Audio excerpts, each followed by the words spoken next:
এই দেখেন, এই যে এখান থেকে রাস্তা একবার শেয়ালের মার্কেট মনে ঢালাই করা। এই দেখেন একটা রিক্সা আইছে, এইখান থেকে নামা খুবই রিক্স।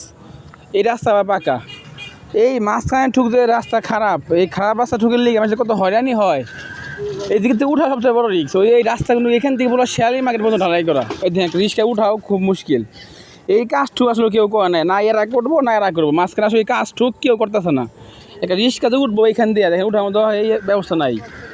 আমি এর আগে একবার আসছিলাম, রিক্সা এখানে দুর্ঘটনা করছিল না হাবিব?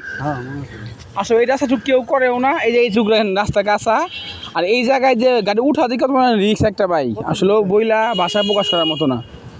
এই রাস্তাটুকু কাজ যে আসলে কে করবো আমি আসলে জানি না, আর কবে তো হইব আসলে দেখতে গেলে পারবো কিনা তাও জানি না। মানে রাস্তার অবস্থা খুবই বেহাল দশা।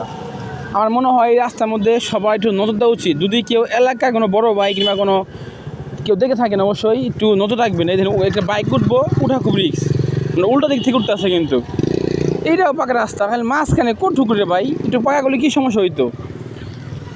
আসলে সমস্যা আসলে কার, একমাত্র আপনারাই ভালো জানেন। যদি কেউ কোনো বড় বাইক ভিডিও দেখেন অবশ্যই বলবেন আপনাদের এলাকা, আর আমার তো ভাড়াটিয়া মাত্র। যাই হোক, দেখবেন সবাই।